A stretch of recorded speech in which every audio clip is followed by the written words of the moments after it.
માની આંખમાંથી બોરબોર જેવડા આંસુ પડ્યા કે બેટા ઘરમાં અન્નનો દાણો નથી, દીકરા 3 દિવસથી નથી હું જમી કે નથી તને જમાડ્યો, વન ભોજનમાં તને શું બનાવી દઉં, શું લઈને આપું? પણ મધુમંગલે કીધું કે માં કંઈક તો લઈને જવું પડશે, કનૈયાની આજ્ઞા છે. અને એમાં 1 અઠવાડિયાની ખાટી છાશ ઘરની અંદર પડેલી, એ દોણીમાં મટુકીમાં મધુમંગલી ખાટી છાશ લઈ અને જાય. બપોરનો સમય, વાછરડાઓને ચરાવી અને બધા વન ભોજન કરવા માટે બેઠા છે. મોટું ગોળ રાઉન્ડ કુંડાળું કર્યું, બધાએ પોતપોતાની વસ્તુ કાઢી. કનૈયાએ નજર કરી, મધુમંગલ દેખાતો નથી. મિત્રોને પૂછ્યું કે આ મધુમંગલ ક્યાં? અને એ જ વખતે કનૈયાની નજર પડે, એક વૃક્ષના થડની પાછળ મધુમંગલ સંતાઈ ગયો છે. ભગવાન કૃષ્ણ ઉભા થયા, મધુમંગલની પાસે ગયા. પેલી દોણી મટુકી ખાટી છાશની હતી ને, બગલમાં ભરાવી અને મધુમંગલ સંતાડે. કનૈયાએ પૂછ્યું કે મધુમંગલ તું શું લાવ્યો છે? મધુમંગલ જવાબ ના આપી શક્યો. ભગવાનને ખબર પડી ગઈ. પેલી ખાટી છાશની દોણી હતી ને, મધુમંગલની પાસેથી ભગવાને જૂટવી લીધી. મધુમંગલને એમ થયું કે આ કનૈયો મારો મિત્ર ખાટી છાશ પીશે, એની તબિયત ખરાબ થશે. મધુમંગલે દોણીને આંચકી લીધી અને મધુમંગલે દોણીને આમ ઊંચી કરી મોઢે માંડીને, ત્યારે ભાવનાનો ભૂખ્યો કનૈયો મધુમંગલની દાઢીની નીચે પોતાનું મુખ રાખી 1 અઠવાડિયાની ખાટી છાશ પીવા માંડ્યો. કથા ઉપદેશ કરે સજ્જનો, ભગવાન છે ને એ ભાવનાનો ભૂખ્યો છે. તમે કેવી વસ્તુ આપો છો એ મહત્વનું નથી, પણ તમારા મનનો ભાવ કેવો, હૃદયનો ભાવ કેવો, એ બહુ મહત્વનું છે. એ કથા બતાવી, ધેનુકાસુરના વધની કથા બતાવી છે. અને ત્યાં વસ્ત્રાહરણની કથા બતાવી છે. એકવાર ગોપીઓ સરોવરની અંદર નિર્વસ્ત્ર થઈ અને સ્નાન કરે છે. કૃષ્ણ આવી ગોપીઓના વસ્ત્રો લઈ અને કદમના વૃક્ષ ઉપર ચડી ગયા છે. આપણને એમ થાય કે કૃષ્ણ કોઈના વસ્ત્રોને ચોરી લે, પણ સજ્જનો આ સાંસારિક જીવનના વસ્ત્રોની વાત નથી. ભાગવતે સમાધિ ભાષાનો ગ્રંથ છે. વાસના રૂપી વસ્ત્રોનું હરણ કૃષ્ણએ કર્યું છે. અને વસ્ત્રાહરણની કથા બીજો ઉપદેશ એવો આપે છે કે ઘરે આપણે જ્યારે સ્નાન કરીએ ને, ત્યારે નિર્વસ્ત્ર થઈ અને ક્યારેય સ્નાન કરવું જોઈએ નહીં. કારણ કે જળની અંદર જળ તત્વના દેવ ભગવાન વરુણનો વાસ છે. એ વસ્ત્રાહરણની કથા બતાવી. કાલીય નાગના દમનની કથા શ્રીમદ ભાગવત લખે છે. એકવાર ભગવાન કૃષ્ણ ગેડી દડાની રમત રમે છે. અને રમતને રમતા રમતા એવું નક્કી કરવામાં આવ્યું કે જે વ્યક્તિ યમુનાના ધરાની અંદર દડો ફટકારે, જેનાથી યમુનાના ધરામાં દડો જાય, એણે યમુનાના ધરામાં દડો લેવા જવાનો. કાલીય નાગ યમુનાના ધરાની અંદર રહે છે. યમુનાનું જળ વિષવાળું છે, ઝેરવાળું છે. એટલું જ નહીં, એટલું ભયંકર હતું કે યમુનાની ઉપરથી કોઈ પશુ પક્ષી ઉડે ને તો પણ એનું મૃત્યુ થાય. એટલે કાલીય નાગના દમન માટે ભગવાને આ કર્મ કર્યું છે. અને ગેડી દડાની રમતમાં પહેલો વારો ભગવાન કૃષ્ણએ લીધો અને ગેડીથી દડાને ઉછાળ્યો અને દડો સીધો યમુનાના ધરામાં. ભગવાન કૃષ્ણ ગયા છે યમુનાના ધરાની અંદર. અને એ વખતે નાગ પત્નીઓ અને ભગવાન કૃષ્ણ વચ્ચેનો સંવાદ થાય. બહુ મીઠો અને મધુર સંવાદ છે વાલા. હે જળ કમળ છાંડી જાને બાળા, સ્વામી અમારા જાગશે જાગશે, તને મારશે, તને બાળ હત્યા લાગશે. એ જાળ કમળ છાંડી જાને બાળા, કહે બાળક તું માર્ગ ભૂલ્યો, કા તારા વેરીએ વળાવ્યો, નિશ્ચય તારો કાળજ ખૂટો, અહીંયા તે સિદ્ધ આવ્યો.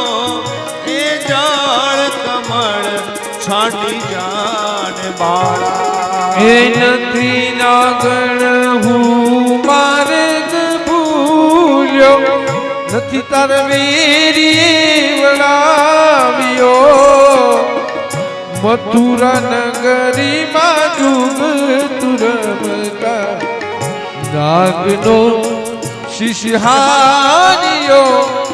એ જળ કમળ છાંડી જાન. નાગ પત્નીઓ ભગવાનને કહે છે, બાળક અમને એવું લાગે છે કે તું માર્ગ ભૂલી ગયો, આજે રસ્તો ચૂકી ગયો. દીકરા, યમુનાના ધરામાં કોઈ આવતું નથી, ઉપરથી કોઈ ફરકી શકતું નથી.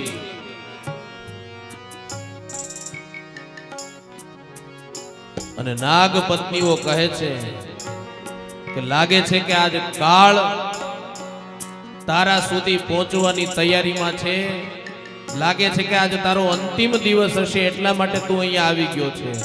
અને હવે ભગવાન સુંદર મજાનો જવાબ આપે નાગ પત્નીઓને. જય હો. એ મારી માતાએ બેવું જન્મ્યા, એમાં હું નટવર નાનુડો,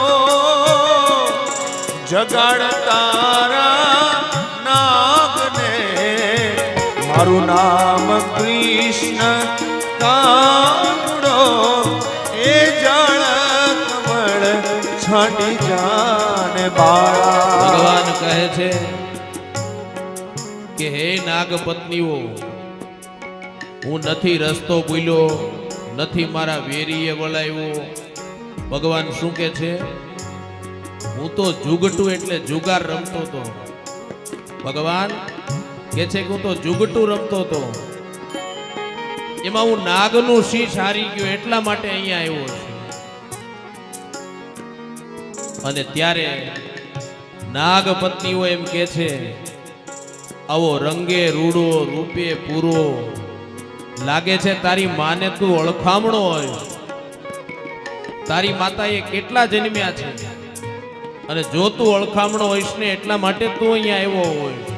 ત્યારે ભગવાન કૃષ્ણ જવાબ આપે, મારી માતાએ બેઉરે જન્મ્યા. જે હો.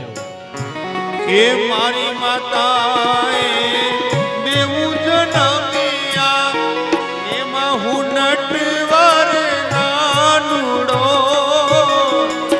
જગાડ તારા નાગને, મારું નામ કૃષ્ણ કાનુડો. એ જળ કમળ છાંડી જાને બાળા, ભગવાન કહે છે કે હે નાગ પત્નીઓ, મારી માતાએ બે જન્મ્યા છે, એમાં મારું નામ છે નટવર નાનડો. કૃષ્ણએ કીધું કે હે નાગ પત્ની, જગાડ તારા નાગને, તારા નાથને જગાડ, તારા પતિને જગાડ, અને એને કે કૃષ્ણ કનૈયો આજ એને મળવા માટે આવ્યો છે. એટલું જ નહીં, એ નાગની ફણા ઉપર તાતા થઈ નાચવા માટે આવ્યો છે, એને જગાડ. એ ચરણ ચાપી મુસ્મરણી નાગણે નાગે જગાડ્યો ઉઠો ને બળવંત કોઈ બાલક આવ્યો એ જળ કમળ ચંડી જાન વાળા. નાગ પત્નીઓ લાલચ આપે છે હો ભગવાન. શું કે છે? સુંદર મજાનો લાખ સવાનો હાર આપ, એનાથી ચોરીઓ એ જળ કમળ છાંડી જાને બાળા. નાગ જાગે છે અને ભગવાન કૃષ્ણએ કાલીય નાગને માર્યો નથી, પણ કાલીય નાગને નાથ્યો છે. યમુનાને ચોખ્ખી કરી વિષમાંથી મુક્તિ કરી એટલું નહીં, કાલીય નાગને રમણ દ્વીપની અંદર ભગવાને મોકલ્યો છે. એ બધી કથા બતાવી, વર્ષા શરદ ઋતુનું વર્ણન બતાવ્યું છે, વેણુ ગીતનું વર્ણન બતાવ્યું છે. ઉપનંદન નામના મિત્રએ ભગવાન કૃષ્ણને વાંસળી વેણુ બનાવીને આપી. એકવાર આ વાંસળી અને લાકડીની વચ્ચે સંવાદ થાય છે. લાકડી વાંસળીને એમ કહે છે કે હે વાંસળી, મને મારા કર્મની ખબર નથી કે નથી તારા કર્મની ખબર, પણ આપણા બંને વચ્ચેનો જે તફાવત છે એ મારા મનની વ્યથા હું તને કહું છું. વાંસળી કહે શું? લાકડી કહે છે કે કનૈયો, બગલમાં લાકડીના ટેકે એ લાકડીને બગલની આગળ ભરાવી લાકડીના ટેકે કનૈયો ઊભો રહી જાય, પણ હે વાંસળી, તે એવા તે શું કર્મ કર્યા કે કનૈયો તને હોઠ સુધી લઈ જાય છે, એના હોઠનો તને સ્પર્શ કરાવે છે? અને ત્યારે એ વાંસળી સુંદર મજાનો જવાબ આપે છે કે હે લાકડી, કનૈયાના હોઠ સુધી પહોંચવા માટે હું આખે આખી છોલાઈ ગઈ છું. મારા વાંસળી રૂપી શરીરની અંદર 7 છિદ્રો પાડવામાં આવ્યા છે. મને આખે આખી કોતરી નાખવામાં આવી છે. કથા ઉપદેશ કરે સજ્જનો, આ લાકડી અને વાંસળીની કથા નથી, પણ આપણા શરીરની અંદર પણ 7 છિદ્રો છે. એ 7 છિદ્રો જો ચોખ્ખા થાય ને તો આજે કનૈયો આપણી પાસે જ છે, દૂર નથી. પણ એ 7 છિદ્રોને ચોખ્ખા કરવા માટે ભાગવત કથા રૂપી સત્સંગની જરૂર પડે. એ બધી કથા બતાવી છે. ભગવાને વેણુનો નાદ કર્યો અને વેદ વ્યાસની કલમ ગોવર્ધન ઉત્સવ તરફ આગળ લઈ જાય છે. દર વર્ષે ગોવાળિયાઓ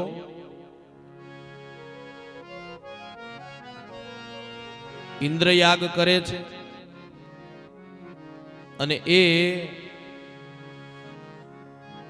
ઇન્દ્રયાગની તૈયારીઓ ચાલે છે. ભગવાન કૃષ્ણ પૂછે છે કે તમે આ શું કરો છો? જવાબ મળે છે કે વરસાદ સારો થાય એટલે દર વર્ષે ઇન્દ્રયાગ કરીએ છીએ. ભગવાન કહે છે કે એવું જરૂરી નથી કે ઇન્દ્રયાગથી જ વરસાદ વરસે. તમારે ગોવર્ધનની પૂજા, ગિરિરાજજીની પૂજા કરો, યજ્ઞ કરો તો પણ સારો વરસાદ થાય. ઇન્દ્રના યાગને બંધ રખાવડાવી ગિરિરાજ ગોવર્ધનના મહત્વને વધારવા માટે ગિરિરાજ ગોવર્ધનની પૂજા થાય અને એ જ વખતે વરસાદ અનરાધાર વરસે છે. અષાઢ મહિનાનો મંગલ પ્રારંભ થાય છે. આકાશની અંદર વાદળો કાળા ડિબાંગ થાય છે.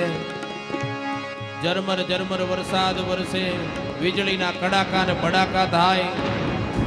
અષાઢ મુચારમ મેઘ મલારમ मणि बहारम जलधारम એ જલધાર साधुर नकारम मयूर पुकारम तड़ित तारम विस्तारम नलहि संहारम व्यास्य पारम नंद कुमारम निरखारी એ નિરખારી अरे राधे प्यारी मैं बलहारी गोकुल आओ गिरधारी रे गिरे गोकुल आओ गिरधारी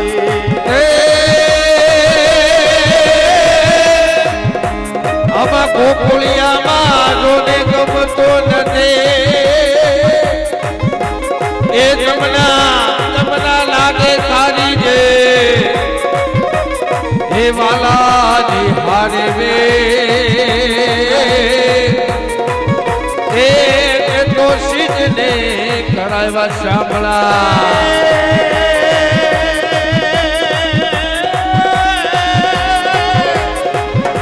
श्रवण जल बरसे सुंदर सरसे बादल बरसे अंबर से गिरिवर तरुवर से लता लहर से नदिया पर से सागर से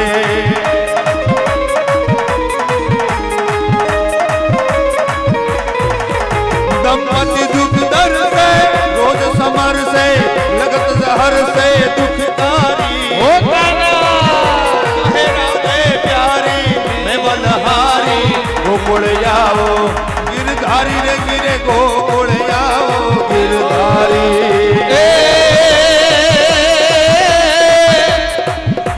ઢળ રે જમનાય બે હરવાને જાતા વાલીના એ ઓયા કાનુડે ઉડાયા આસને રે એ ઓયા કાનુડે ઉડાયા આસને રે ઉજાય તો એ ઉજાય તો એ ઉજાય તો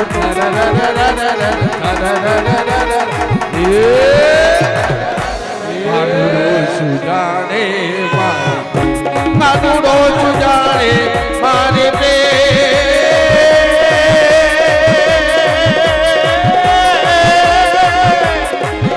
जेके जग जीवन सूके मन मन घोर गगन नभ चढ़त धरा भावत नहीं भोजन जात बरस दिन भूत प्रियागन काम कहा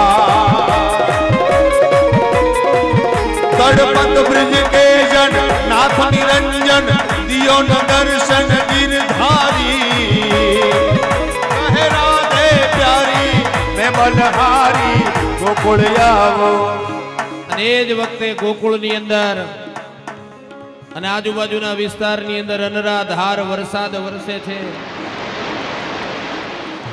ઇન્દ્રએ બારેય મેઘને ખાગા કર્યા. વ્રજવાસીઓ ભગવાનને પ્રાર્થના કરે, પ્રભુ બચાવો બચાવો. અને એ જ વખતે કનૈયાએ ટચલી આંગળીના નખના અગ્રભાગે ગિરિરાજ ગોવર્ધનને ધારણ કર્યો. જય જયકાર થાય. બોલ શ્રી ગોવર્ધન નાથ કી જય. ગિરિરાજ धरण की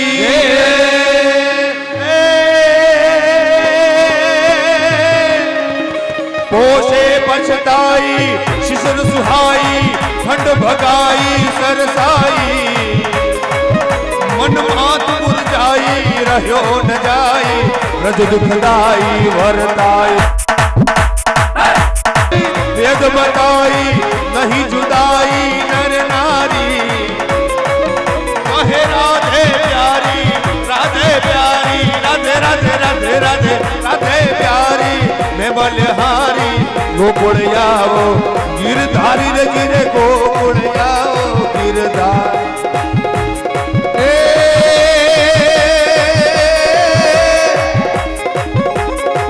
मात मटकी राधायत की हो माथे मटकी राधायत की रास विकट वंशी मटके ये बजबे धर्म श्री राधा निमट के क्या तो થઈ ગઈ કટકે કટકી क्या तो થઈ ગઈ કટકે કટકી क्या तो થઈ ગઈ કટકે કટકે બોલ ગિરિરાજ ધરણ કી જય.